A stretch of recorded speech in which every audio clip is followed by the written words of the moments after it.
الله وبركاته. الحمد لله نحمده ونستعينه ونستغفره ونعوذ بالله من شرور أنفسنا ومن سيئات أعمالنا. من يهده الله فلا مضل له ومن يضلل فلا هادي له. أشهد أن لا إله إلا الله وحده لا شريك له وأشهد أن محمدا عبده ورسوله. اللهم صل وسلم على محمد وعلى آله وصحبه أجمعين. يا أيها الذين آمنوا اتقوا الله حق تقاته ولا تموتن إلا وأنتم مسلمون. يا أيها الناس اتقوا ربكم الذي خلقكم من نفس واحدة وخلق منها زوجها وبث منهما رجالا كثيرا ونساء واتقوا الله الذي تساءلون به والأرحام إن الله كان عليكم رقيبا. يا أيها الذين آمنوا اتقوا الله وقولوا قولا سديدا يصلح لكم أعمالكم ويغفر لكم ذنوبكم ومن يطيع الله ورسوله فقد فاز فوزا عظيما. فإن أصدق الحديث كتاب الله وخير الهدي هدي محمد وشر الأمور محدثاتها وكل محدثة بدعة وكل بدعة ضلالة. أما بعد, muslimin dan muslimat yang dirahmati oleh Allah Subhanahu wa taala sekalian, yang berada di masjid dan juga yang berada di dalam talian, sama ada melalui Facebook ataupun Zoom. Alhamdulillah, kita bersyukur kepada Allah Subhanahu wa taala kerana pada malam ini kita dapat bersama untuk kita sambung balik kuliah kita, yang mana siapa ada buku boleh tengok muka surat 81. Kita masih lagi membicarakan berkenaan dengan disiplin memahami hadis berdasarkan sabab al-wurud. InsyaAllah kita nak sambung disiplin yang keempat, iaitu memastikan kesahihan sabab urud sebelum memahami sesebuah hadis. Hadis ada pelbagai riwayat. Maksud satu hadis kadang-kadang ada riwayat yang pelbagai. Ada kalanya hadis tersebut diriwayatkan oleh Al-Imamul Bukhari, maka kita panggil hadis ni dengan lafaz ini jalur Bukhari ataupun riwayat Bukhari. Hadis yang sama Imam Muslim riwayatkan, maka kita panggil hadis tersebut dengan lafaz itu riwayat Muslim. Kita akan masuk bab tu nanti, memahami hadis berdasarkan riwayat-riwayatnya. Itu pun ada disiplin. Tapi saya nak bagi tahu kat sini, bila riwayat bagi sebuah hadis itu berbeza, maka ada kalanya terdapat pertambahan lafaz, ada kalanya terdapat pertambahan perkataan yang tidak terdapat di dalam riwayat lain. Sebagai contoh, hadis yang biasa tuan-tuan dengar dalam kuliah, siapa yang biasa lazimi kuliah dia akan dengar hadis ni.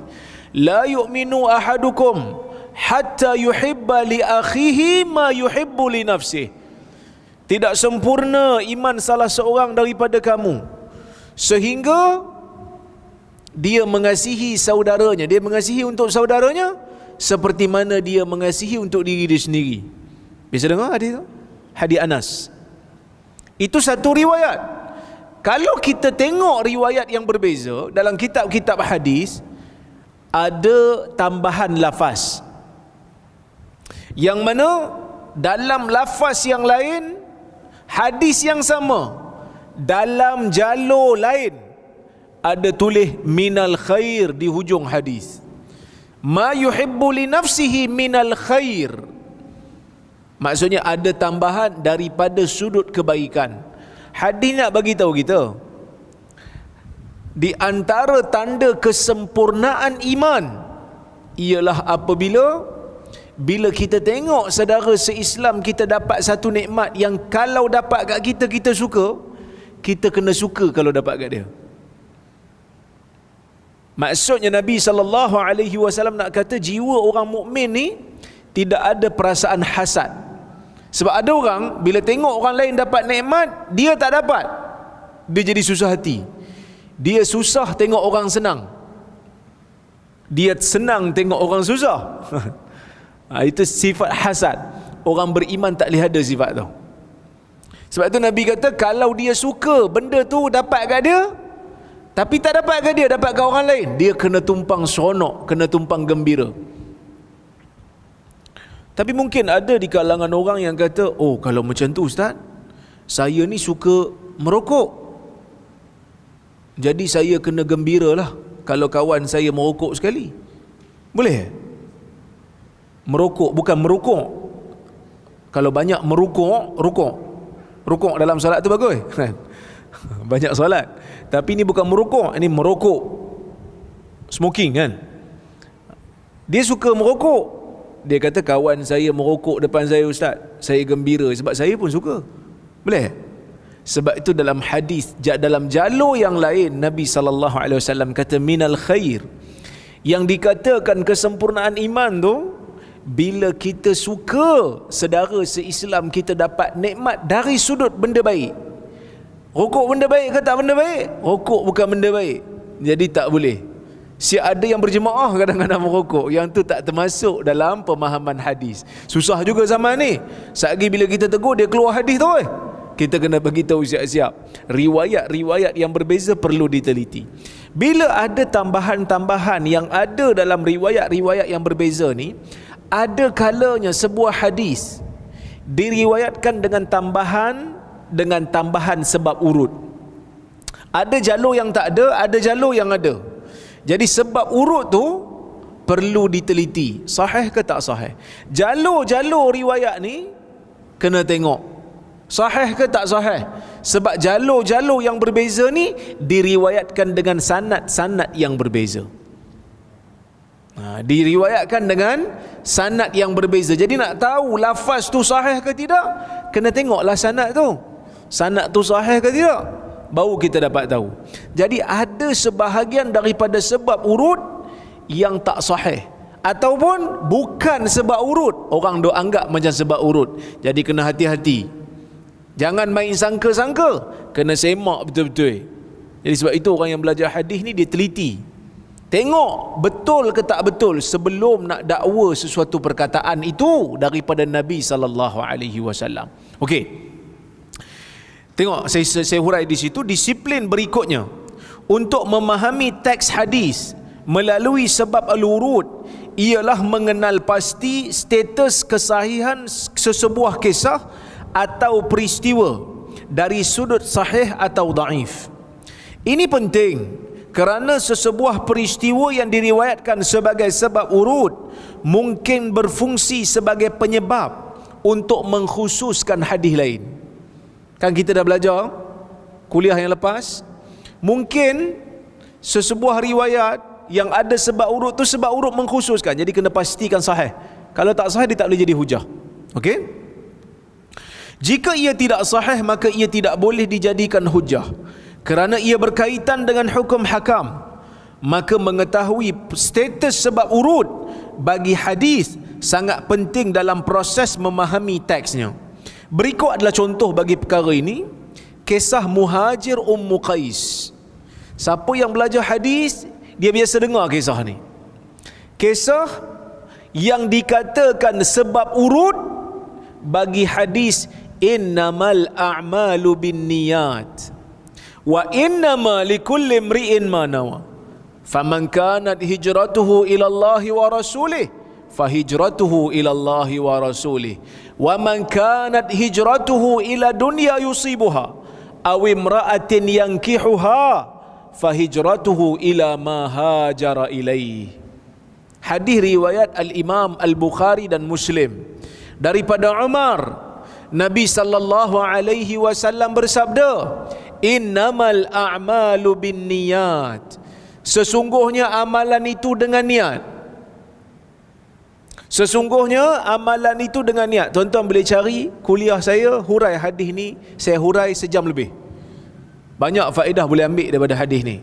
Tapi oleh kerana kuliah kita bukan nak hurai hadis tu, sekadar nak bagi contoh aja, jadi saya tak hurai panjang lah. Sesungguhnya amalan itu dengan niat, maksudnya amalan tidak akan muncul melainkan mesti dimulakan dengan niat. Tak ada niat, orang tak berfungsi, orang tak melakukan perkara, kecuali kalau tak sengaja lah. Tapi dia ada niat lain lah, kan? Okey. Sesungguhnya amalan tidak akan berlaku melainkan mesti dimulakan dengan niat. Wa innama likulli imri'in ma nawa. Dan sesungguhnya bagi setiap orang tu apa yang dia niatkan. Maksudnya ganjaran dia ditentukan berdasarkan dengan apa yang dia niatkan. Maksudnya niat ni penting dalam menentukan sesuatu ganjaran pahala. Ada orang letak dahi dekat atas lantai untuk membesarkan Allah, salat, dia dapat pahala. Ada manusia letak dahi atas lantai, kan, nak pergi cari kunci yang jatuh di bawah kat longkang, perbuatan tu tak beri pahala. Ada orang letak dahi atas lantai juga, tapi untuk membesarkan berhala, kafir perbuatan itu. Maka niat menentukan ganjaran. Perbuatan yang sama menatijahkan ganjaran yang berbeza. Sebab tu salat pun tak sama kualitinya. Sebab itu Aisyah kata dalam hadis, la tas'al an husnihinna wa tulihin. Kamu jangan tanya salat Nabi tu tentang kualitinya macam mana, tentang panjangnya macam mana, panjang. Kemudian Nabi SAW sebut, faman kanat hijratuhu ila Allah wa rasulih. Sesiapa yang hijrahnya kerana Allah dan Rasul, fahijratuhu ila Allah wa rasulih, maka hijrahnya itu akan dihitung berdasarkan niat kerana Allah dan Rasulnya. Wa man kanat hijratuhu ila dunya yusibuha. Sesiapa yang hijrahnya kerana inginkan dunia yang dia kejar, aw imra'atin yankihuha, ataupun kerana perempuan yang dia ingin nikahi, fahijratuhu ila ma hajara ilaih, maka hijrahnya itu dihitung berdasarkan niat yang dia niatkan. Clear? Hadis ni clear. Hadis ni Nabi SAW sebut berkenaan dengan niat. Kemudian Nabi bagi contoh. Satu contoh yang paling besar dalam agama setelah daripada salat, iaitulah hijrah. Kan? Kerana hijrah ni benda besar. Hijrah meninggalkan negara, meninggalkan keluarga, meninggalkan tanah air, meninggalkan harta sebahagiannya kerana agama, benda besar. Jadi bila kita kata benda besar, pahalanya besar. Maka sebab itu Nabi SAW pernah sebut dalam hadis, laulal hijrah lakuntum ra'an minal ansar. Kalau tidaklah kerana pahala hijrah ni, dah pasti aku sendiri akan menisbahkan diri aku kepada orang Ansar. Sebab Nabi nak bagi tahu pahala hijrah ni besar, pengorbanannya besar. Tapi pengorbanan yang besar ni hanya memberikan pahala yang besar bila niatnya betul.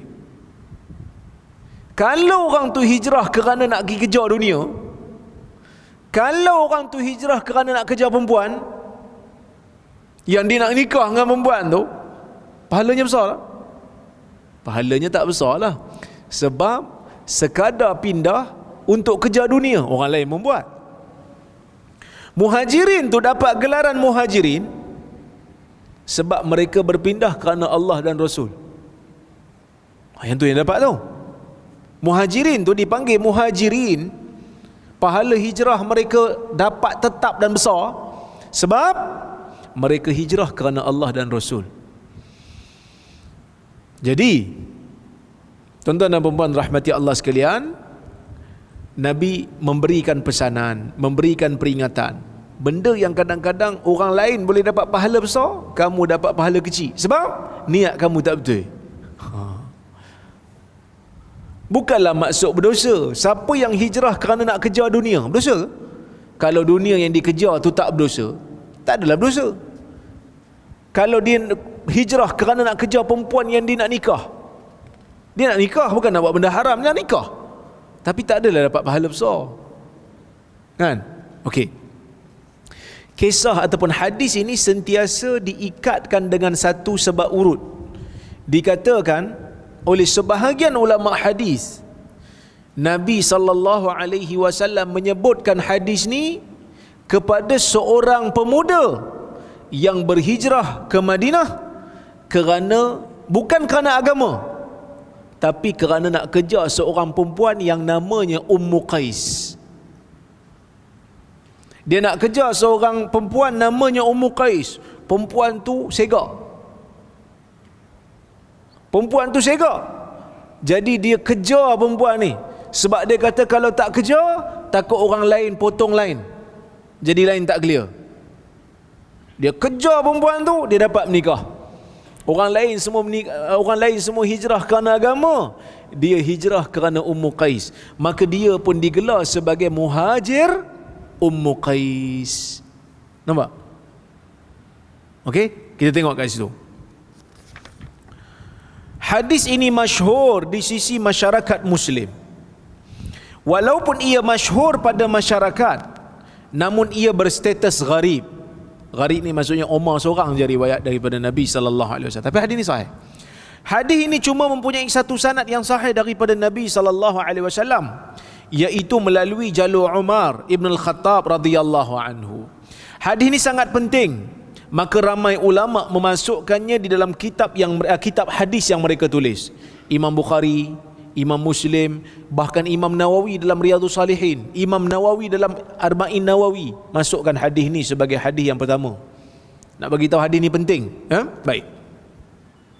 Dikatakan bahawa hadis ini mempunyai sebab al-wurud, iaitu kisah seorang pemuda yang digelar sebagai penghijrah Ummu Qais, yang dikatakan berhijrah kerana ingin bersama berhijrah dengan Ummu Qais dan menikahinya. Dia kata, sebahagian ulama kata, hadis ni Nabi sebut bila Nabi dapat tahu ada seorang sahabat Nabi berhijrah bukan sebab agama, tapi sebab nak kejar Ummu Qais, nak menikah dengan Ummu Qais. Ummu Qais hijrah. Dia kata, kalau aku tak pergi sekali ni, takut orang lain kebah, jadi aku pun hijrah sekali sebab nakkan Ummu Qais dapat menikah dengan Ummu Qais. Okey. Kisah penghijrah Ummu Qais ni diriwayatkan oleh Syaqiq. Syaqiq ni tabi'in. Syaqiq ada riwayat, dia kata qala Abdullah berkata. Abdullah ni siapa tuan-tuan? Abdullah ni Abdullah bin Mas'ud. Abdullah berkata, man hajara yabtaghi syai'an fahuwa lah. Sesiapa yang berhijrah dengan niat mencari sesuatu, maka pahalanya ataupun sesuatu itu akan menjadi miliknya. Fahuwa lah. Qala hajara rajul liyatazawwaja imra'atan yuqalu laha Ummu Qais wa kana yusamma muhajira Ummu Qais. Kata Abdullah bin Mas'ud, ada seorang lelaki berhijrah kerana nak menikahi seorang perempuan yang namanya Ummu Qais, maka dia pun digelar penghijrah Ummu Qais. Riwayat ni riwayat Tabrani. Ya, sanad dia sahih.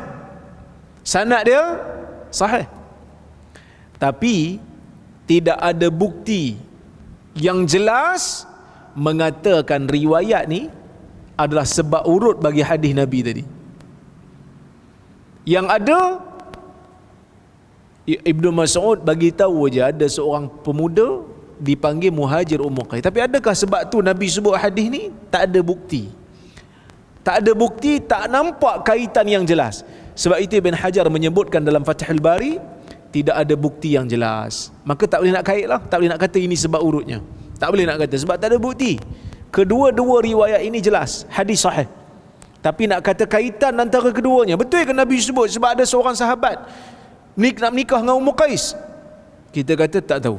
Tapi kisah muhajir Ummu Qais ni sahih ke tak? Sahih. Hadis Nabi yang Nabi sebut tu sahih ke tak? Sahih. Habis tu Nabi sebut sebab tu ke? Tak tahu.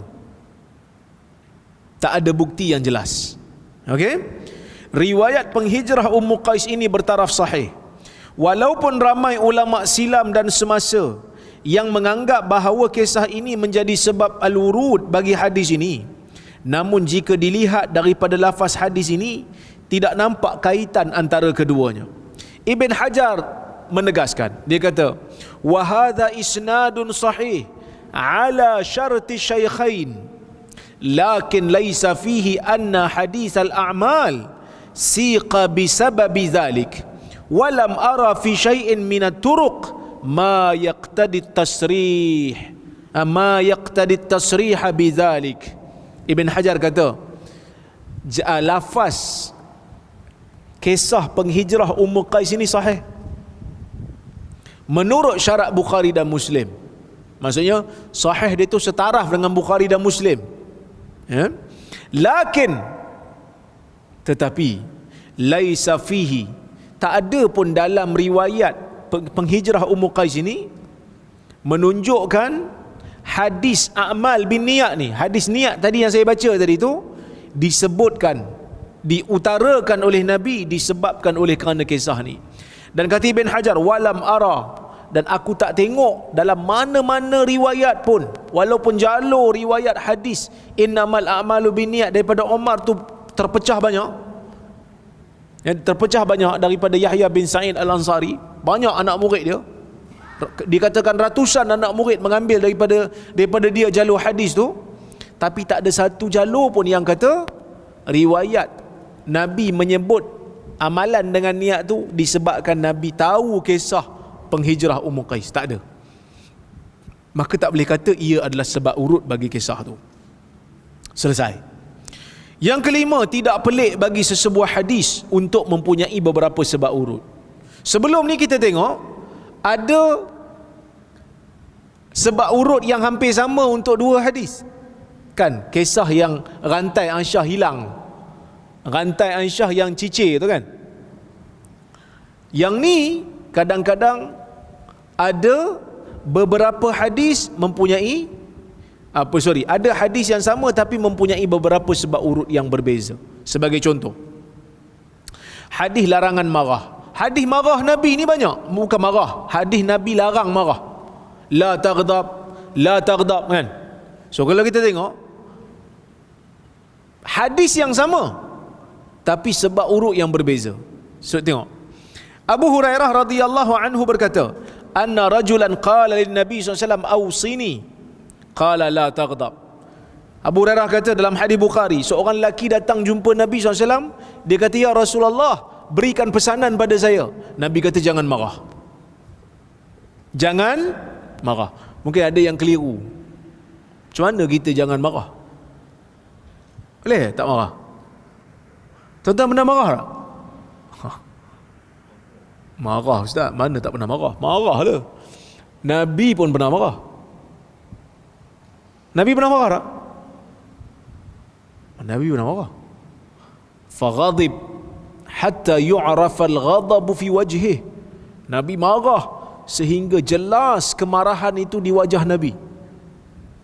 Nabi ni kalau marah, nampak muka marah, nampak tanda marah kat muka Nabi tu, tak suka tu. Dah macam mana Nabi kata tak boleh marah? Jangan marah. Orang yang normal dia akan marah. Para ulama mengatakan yang ni maksudnya Nabi menyatakan musabab, tetapi Nabi maksudkan sebab. Musabab ni hasil, akibat. Nabi mention akibat, tapi Nabi maksudkan sebab, faktor kepada akibat tu. Jangan marah maksudnya jangan dedahkan diri di tempat yang boleh menyebabkan kita marah. Jauhkan diri. Ada juga yang kata jangan marah ni maksudnya kawal marah. Bukan jangan marah tapi bila marah kawal.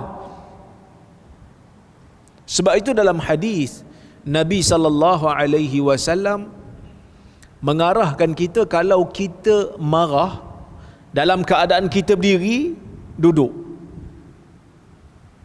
Faliyajlis fa in dhahaba anhu wa illa falyattaji'. Kalau hilang marah tu waktu kita duduk, okeylah. Kalau tak, baring. Kita masuk pejabat bos, tengok bos tengah baring, biarkan, mungkin bos tengah marah. Tapi takut-takut berdengkur lah kan. Maksudnya Nabi SAW tak nak bagi kita ni buat satu benda, tindakan dalam keadaan marah. Sebab tu Nabi tak bagi hakim ni waktu dia marah dia berhukum. Jangan. La yaqdil qadhi wa huwa ghadban. Jangan seorang qadhi, jangan seorang hakim berhukum dalam keadaan dia marah. Tak boleh. Tak boleh. Sebab bila kita bertindak waktu marah, pertimbangan kita tak stabil. Tunggu dulu. Sebab itu Nabi SAW sebut dalam hadis, siapa yang marah falyaskut, hendaklah diam. Bila kita marah aja, diam, tahan mulut. Kerana takut kita sebut satu benda yang tak sepatutnya. Ada riwayat sebut ambil wudu. Riwayat ni ada sedikit perbahasan pada sanad dia. Sebahagian ulama mendaifkan dia. Tapi bolehlah dipakai dalam fadail. Kerana marah ini sinonim dengan panas kan. Jadi pergi ambil wudu. Jadi kalau ambil wudu tu berkemungkinan dia boleh tenang, dia boleh slow balik, dia boleh sejuk balik. Okey. Dalam riwayat ini tidak disebutkan siapakah sahabat yang meminta wasiat atau nasihat daripada Nabi SAW ini. Cuma apabila seseorang meneliti kitab-kitab hadis, dia akan mendapati terdapat beberapa kitab yang memperincikan siapakah sahabat yang menjadi sebab urut bagi hadis ini. Nabi sebut la taghdab tu sebab sahabat tu tanya. Dalam riwayat Bukhari tadi tak ada pun dia bagi tahu nama siapa. Kalau tengok dalam jalur Ibn Hibban ada riwayat yang lebih detail. Dia kata Anil Ahnaf bin Qais Ani ibni ammin lahu wa huwa jariyatu ibnil Qudamah wa huwa jariyatu ibnu Qudamah annahu qala ya Rasulullah qul li qawlan yanfa'uni Allahu bih wa aqlil la'alli la aghfiluh qala la taghdab fa'adalahu mirara kullu dhalika yarji'u ilaihi Rasulullah sallallahu alaihi wasallam la taghdab. Maksudnya hadis riwayat Ibn Hibban dengan sanad yang sahih daripada Al-Ahnaf bin Qais, daripada seorang anak saudaranya, anak bapa saudara dia, iaitu sepupu dia lah. Daripada sepupunya, nama sepupunya tu Jariyah ibnu Qudamah. Dia mengatakan, ya Rasulullah, katakanlah kepada saya, sebutkan kepada saya satu perkataan, satu kata-kata yang Allah memberikan manfaat kepada saya dengannya.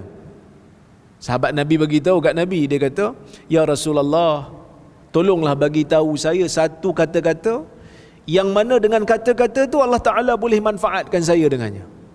Maksud nak dengar nasihat. Tu sahabat Nabi tu datang dekat Nabi, tanya apakah amalan yang terbaik kan. Sebab dia orang ni, hidup dia orang memang untuk akhirat je lah, nak dapatkan manfaat. Bahkan ada sebahagian daripada sahabat siap bagi tahu lagi, ya Rasulullah, tolong bagi tahu saya satu perkataan dalam agama ni yang saya tak perlu tanya orang lain lagi dah. Saya nak dengar daripada Nabi ni satu perkataan yang saya tak nak dengar dah pada orang lain. Cukup dah, memadai dah. Punyalah dia orang ni berpada dengan Nabi SAW. Punyalah dia orang ni menghargai ajaran Nabi. Kan? Yang kita je kadang-kadang Nabi tunjuk macam ni, kita pergi buat macam lain. Nabi tunjuk macam ni, kita pergi cari petunjuk lain. Ni tak kena. Sepatutnya kena ada satu sikap, apa saja yang datang daripada Nabi SAW, kita junjung. Apa saja yang Nabi tunjukkan, apa saja yang Nabi lakukan, apa saja yang Nabi anjurkan, kita junjung. Kerana ini adalah yang terbaik. Ya? Okey. Maka disebut macam tu. Tolong ajar saya satu perkataan yang Allah Ta'ala akan manfaatkan saya dengannya. Sebab kita ni kadang-kadang banyak juga dengar cakap. Cakap-cakap yang baik ni banyak dengar, tapi tak ada manfaat. Tak ambil manfaat. Masuk sini, keluar sini kan. Ada juga. Jadi sebab itu kita doa, Supaya Allah Ta'ala berikan kita ni kesediaan untuk dengar benda baik dan ikut benda baik itu. Alladzina yastami'una al-qaul fayattabi'una ahsanah. Sifat ulul albab, sifat orang yang bijak, yang cerdik, ialah orang yang bersedia mendengar kata-kata dan mengikut yang terbaik. Bila dia dengar kata-kata tu, dia follow, dia ikut yang terbaik, dia cari mana yang terbaik. Okey, maka dia kata wa aqlil, dia kata kat Nabi, tolong bagi sikit sudahlah. La'ali la aghfiluh, mudah-mudahan saya tak terleka, mudah-mudahan saya tak lupa. La aghfiluh tu la ughfiluh, supaya saya tidak melupakannya. Daripada perkataan ghaflah. Tahu ghaflah? Orang Penang panggil ghapla. Tahu ghapla? Orang Perlis takkan tak tahu. Orang Sobri dah ketawa dah. Ghapla ni daripada perkataan Penang lah. Bukan daripada perkataan Penang. Penang ambil perkataan ni. Takkan Penang muncul dulu kan? Ghapla, ghapla jingga ni. Okey, supaya saya tak melupakannya. Okey, baik. Qala la taghdab, maka Nabi SAW pun sebut, jangan marah. Sebab mungkin Nabi tengok dia ni panas baran lah kot. Kan, kadang-kadang jawapan Nabi tu sangat-sangat sinonim dengan background orang yang tanya tu. Sebab tu jawab soalan yang sama, kadang-kadang jawapannya berbeza. Sebab apa berbeza? Sebab background orang yang tanya tu tak sama. Ada orang bila ditanya Nabi soalan, Nabi suruh bagi makan. Mungkin sebab dia ada kemampuan untuk bagi makan, so Nabi suruh dia bagi makan. Mungkin dia berat mulut sikit, Nabi suruh dia bagi salam. Yang ni dia panas baran, mungkin dia cepat marah mungkin, so Nabi kata la taghdab. Fa'ada lahu mirara, dia tanya berkali-kali lagi. Dia tanya apa lagi. Kullu dhalika yarji' ilaihi Rasulullah SAW la taghdab. Setiap kali dia tanya, setiap kali itulah Nabi SAW jawab, jangan marah. So hampir sama dengan cerita tadi, tapi yang ni dia bagi tahu nama lagi, Jariyah ibnu Qudamah. Di sana ada riwayat daripada At-Tabarani dalam Mu'jam Al-Awsat daripada Abu Ad-Darda. Dia mengatakan, ya Rasulullah, dullani ala amalin yudkhilunil jannah. Qala la taghdab walakal jannah. Abu Darda, seorang sahabat Nabi sallallahu alaihi wasallam yang zuhud, dia kata, ya Rasulullah, dullani ala amal, tunjukkanlah saya tentang satu amalan yang boleh masukkan saya ke dalam syurga. Tunjukkan saya satu amalan yang boleh masukkan saya ke dalam syurga Allah. Qala la taghdab, Nabi kata jangan marah, walakal jannah, maka bagimu syurga. Al-Iraqi menilai sanad hadis Tabrani ini sebagai hasan, hadis hasan. Hasan ni dia antara sahih dengan dhaif, tengah-tengah. Boleh pakailah, diterima, ya. Jika diteliti jawapan Nabi sallallahu alaihi wasallam, sama dalam hadis ini, iaitu larangan jangan marah, sama. Walaupun sebab urutnya berbeza. Namun punca atau peristiwa yang menyebabkan Nabi SAW menyebutkan perkataan ini berbeza dan penyoalnya juga berbeza, maka sebahagian ulama mengatakan ini termasuk dalam kes sebab urut bagi sesebuah hadis yang lebih pada satu. Sebab urutnya sama. Hadisnya sama, tapi sebab urut hadisnya berbeza-beza, tapi sebab urutnya orang tanya. Hadisnya berbeza-beza daripada sahabat yang berbeza, tapi lafaznya sama, disebabkan oleh sebab urut yang hampir sama, iaitu orang tanya, minta pesanan daripada Nabi SAW. Ia diterima selagi mana sanadnya sahih. Okey, kita tengok bab yang keempat, memahami hadis berdasarkan ilmu maqasid syariah. Apa itu maqasid syariah? Hari ni orang duk sembang biasa maqasid. Tuan-tuan faham bahawa maqasid syariah? Definisi maqasid syariah ialah al-ghayat wal ahdaf allati arada syari' tahqiqaha wara'a tashri'il ahkam. Itu perkataan yang mudahlah. Dia kata al-ghayat, matlamat, wal ahdaf, dan tujuan perkara yang syarak ingin laksanakan, yang syarak ingin realisasikan di sebalik pensyariatan hukum. Itu maqasid. Maqasid ni ada banyak. Ada maqasid yang umum, ada maqasid yang juzuk. Ada maqasid yang diterima, ada maqasid yang ditolak. Dalam banyak-banyak maqasid, maqasid yang biasa kita dengar iaitu maqasid daruriyat, hajiyat, tahsiniyat. Tuan-tuan bisa dengar? Tak bisa dengar? Okey. Tak apa. Saya hurai sikit. Daruriyat, perkara yang mesti ada dalam kehidupan manusia. Kalau tak dijaga benda daruriyat ni, manusia sama ada kufur ataupun mati. Sebab tu daruriyat ni para ulama dia kategorikan 5 perkara. Daruriyat ni di sisi para ulama ada 5. Yang pertama, jaga agama. Yang kedua, jaga nyawa. Yang ketiga, jaga akal. Yang keempat, jaga nasab. Yang kelima, jaga harta. Ni 5 benda yang mesti jaga. Dan hukum syarak berlega pada benda ni. Nak jaga 5 ni. Disyariatkan jihad, perang di jalan Allah. Untuk apa? Untuk apa berperang di jalan Allah? Untuk jaga agama lah. Bila agama diserang, bila negara Islam diserang oleh puak-puak harbi, kafir yang memusuhi orang Islam, maka orang Islam dia tak boleh tengok aja, dia kena bertahan.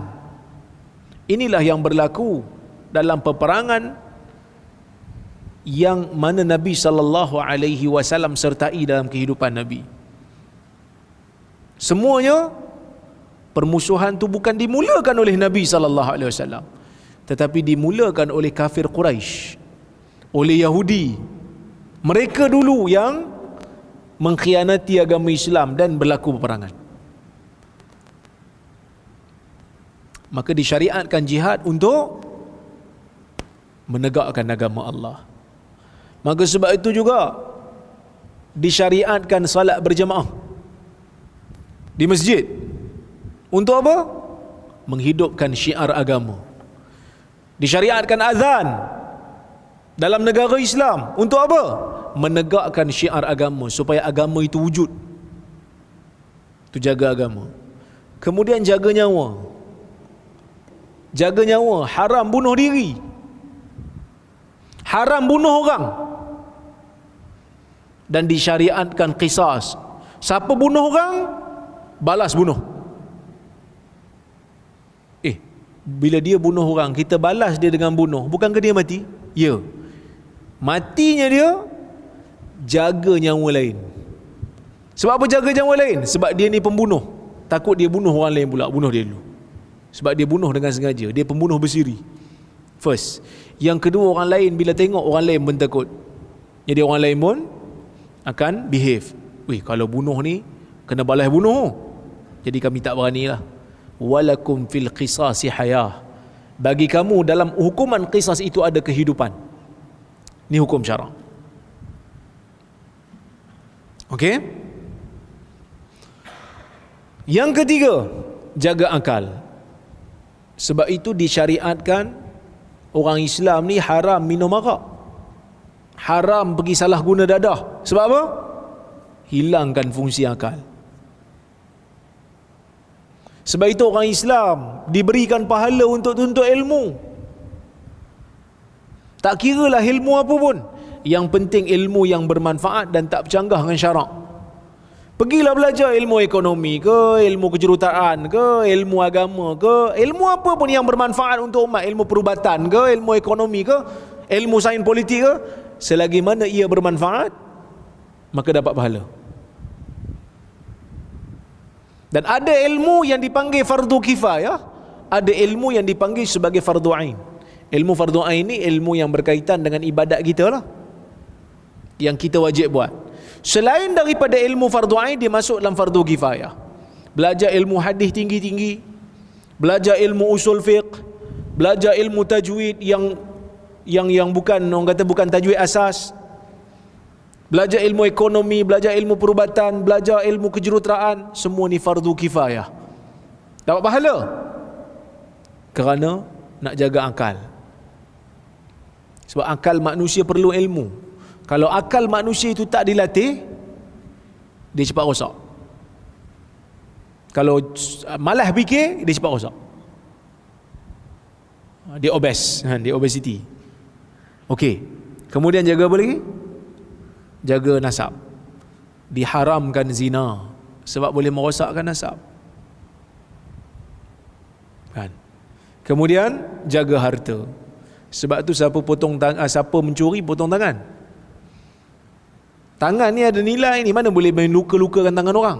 Tapi bila tangan ni tak hormat harta orang, tangan ni kena potong.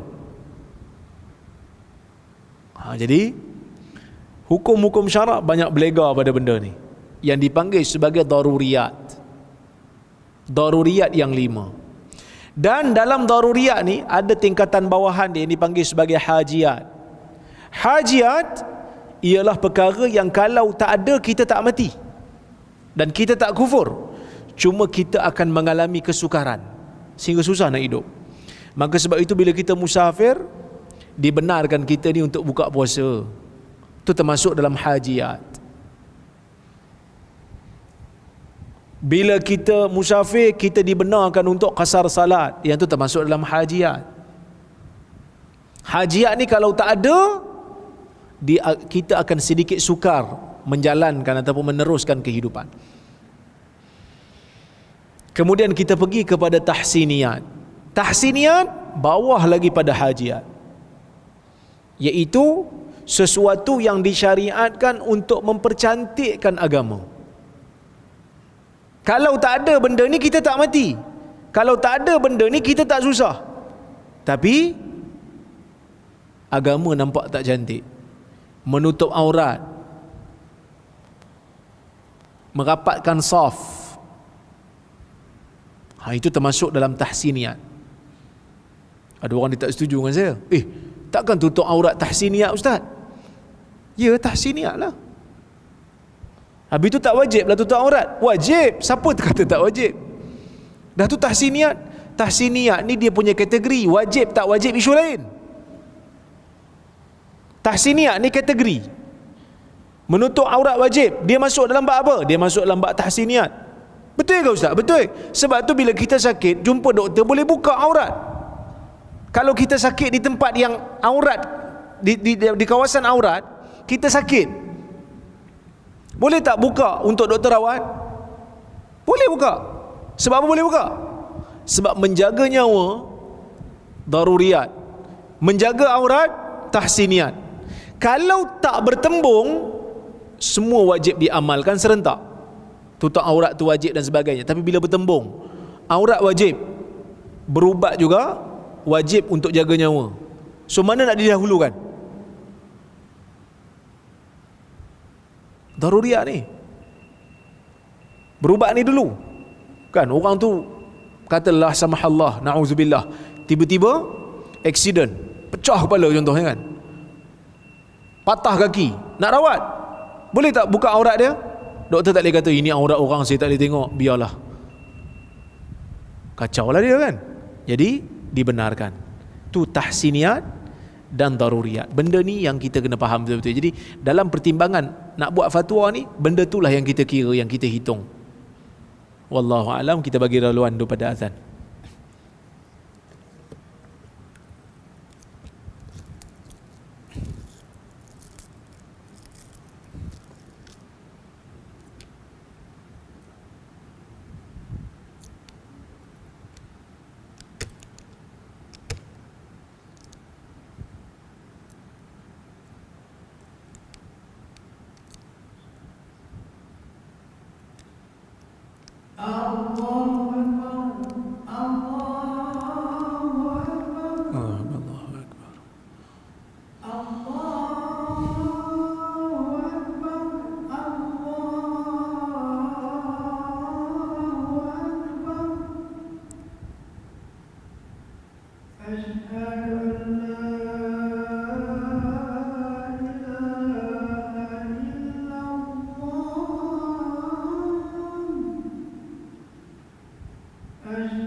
Okey, kita sambung sikit lagi tuan-tuan dan puan-puan.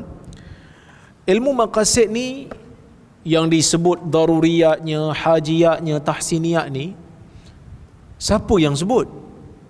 Siapa yang kategorikan? Ia adalah berdasarkan kepada penelitian ulama. Penelitian ulama terhadap dalil-dalil syarak. Al-Imam Syatibi dalam kitab dia Al-Muwafaqat, di antara ulama yang banyak menghuraikan berkenaan dengan ilmu maqasid ni. Jadi ilmu maqasid ni penting untuk kita tahu kategori hukum yang kita sedang deal. Jadi bila berlaku percanggahan, kita boleh untuk dahulukan yang mana yang lebih penting berbanding yang penting. Saya bagi contoh. Tuan-tuan nak pergi sembahyang Jumaat. Sembahyang Jumaat apa hukum? Hukumnya wajib untuk orang lelaki lah. Jadi tuan-tuan lalu kat tepi tasik, tepi laut, nak pergi sembahyang Jumaat ni. Imam pun tengah baca khutbah. Tengok-tengok kat tengah-tengah laut ada orang lemah. Tuan-tuan pun pandai berenang. Kalau tak pandai berenang, pergi jangan duk cerita lah. Takut daripada seorang lemah, dua-dua je lemah. Tuan-tuan pandai berenang. Nak tolong orang lemah ke nak pergi sembahyang Jumaat? Dalam kepala kita kata, kalau aku tolong dia, memang sembahyang Jumaat terlepas lah.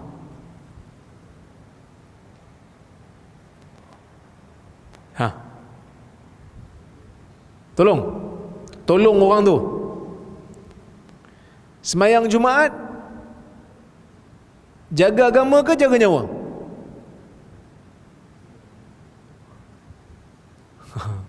Sembahyang Jumaat jaga agama ke jaga nyawa? Jaga agama. Tolong orang jaga nyawa. Jaga agama dengan jaga nyawa, mana lagi tinggi?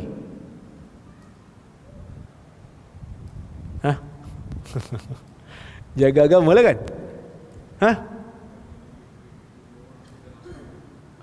Agama tinggi, tapi tolong orang tu dalam keadaan tu, kalau tak tolong dia mati.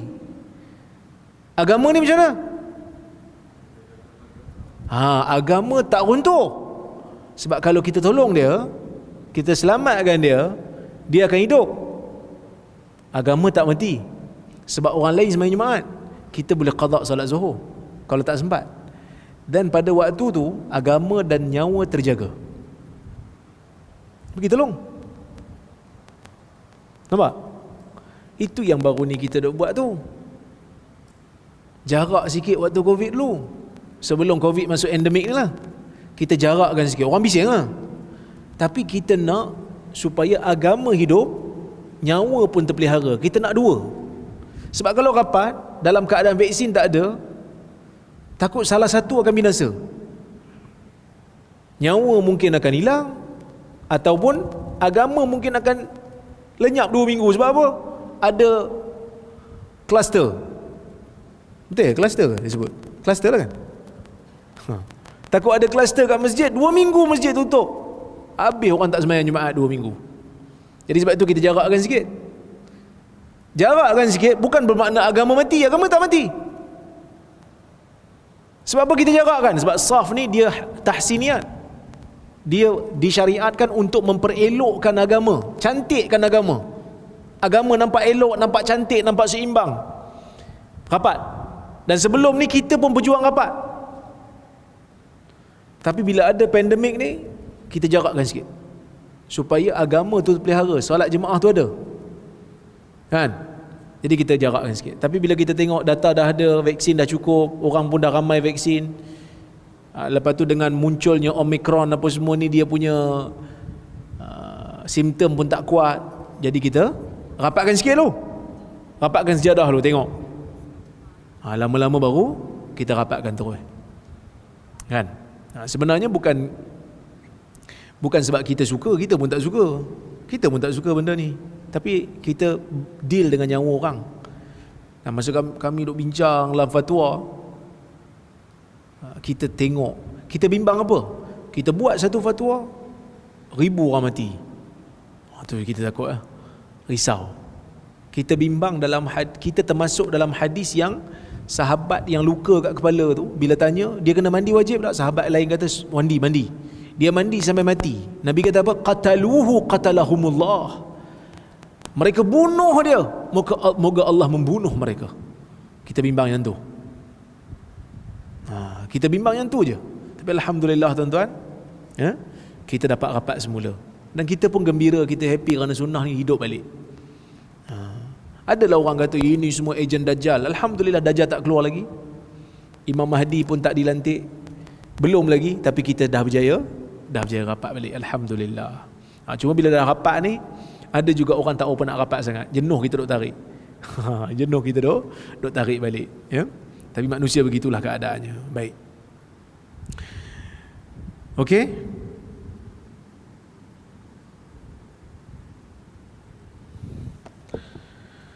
Bukti-bukti yang menunjukkan kepentingan memahami teks hadis berdasarkan ilmu maqasid. Last, sebelum kita berhenti. Ilmu maqasid ni penting, saya kata. Kenapa penting? Kerana Quran kata penting, hadis kata penting. Jadi kita tengok dulu. Dalam Quran, ada tak Allah Ta'ala suruh berpegang dengan maqasid? Apa itu maqasid? Objektif di sebalik pensyariatan suatu hukum.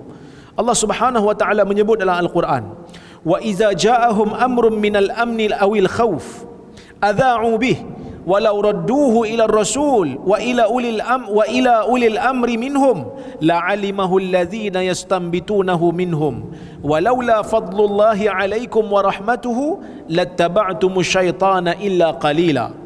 Surah An-Nisa ayat 83. Allah Ta'ala kata, dan apabila datang kepada mereka berita mengenai keamanan atau ketakutan, adha'u bih, mereka akan sebarkan, mereka akan heboh-hebohkan. Walau radduhu ila rasul, kalaulah mereka kembalikan berita itu kepada Rasul, wa ila ulil amri minhum, ataupun kepada pemimpin mereka, la'alimahu alladhina yastanbitunahu minhum, pastinya orang yang pandai dalam merumuskan sesuatu perkara akan mengetahui hakikat sebenar berita itu. Walaula fadlullahi alaikum, jika tidak kerana kurniaan Allah ke atas kamu dan rahmatnya, pastilah kamu akan mengikut syaitan, melainkan sedikit saja yang tak ikut. Jadi Allah Subhanahu Wa Ta'ala tegur sifat sebahagian sahabat pada ketika itu yang bila sampai je berita terus nak sebar. Sampai je berita terus nak sebar. Tunggu dulu, semak dulu kepada orang-orang yang bijak, yang pandai, supaya mereka boleh nilai hakikat di sebalik berita yang sampai tu. Jadi Allah Ta'ala suruh perhati dulu, tenang dulu, tengok daripada segenap sudut, baru boleh sebarkan. Ya, baik. Ayat ini menunjukkan bahawa setiap riwayat yang sampai kepada orang Muslim itu hendaklah diserahkan kepada orang yang layak untuk menelitinya secara mendalam. Pemahaman secara literal semata-mata tidak akan membawa kepada pemahaman yang tepat terhadap dalil syarak. Ayat ini juga menjelaskan bahawa orang yang mampu melakukan proses istinbat dianggap sebagai ahli ilmu yang mesti dirujuk untuk memahami sesuatu isu. Istinbat, sebab Allah Ta'ala kata la alimahu alladhina yastanbitunahu minhum. Yastanbit, perkataan yastanbitunahu diambil daripada perkataan istinbat. Istinbat ialah proses merumuskan illah, iaitu merumuskan faktor, punca, makna dan tujuan orang yang mengucapkan kalam. Jadi Allah Ta'ala ni dalam Quran dia pesan kat kita, slow. Kalau tak tahu, tak faham, pergi tanya kepada orang yang faham. Pergi tanya kepada orang yang lebih teliti. Mudah-mudahan kamu memahami sesuatu perkara itu dengan benar. Wallahu a'lamu bissawab. Saya tengok kalau ada soalan ataupun komentar. Tuan-tuan ada soalan? Ya.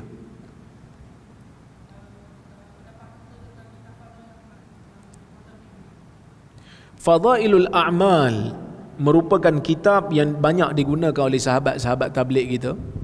Dalam itu ada manfaat yang banyak dari sudut ilmu, tetapi terdapat juga riwayat-riwayat yang tidak sahih. Jadi untuk membaca kitab tersebut memerlukan kepada bimbingan orang yang boleh membezakan yang mana satu yang sahih dan yang mana satu yang tidak sahih. Wallahu a'lam. Okey? Ada lagi? Kalau tak ada, saya ambil soalan dekat Zoom.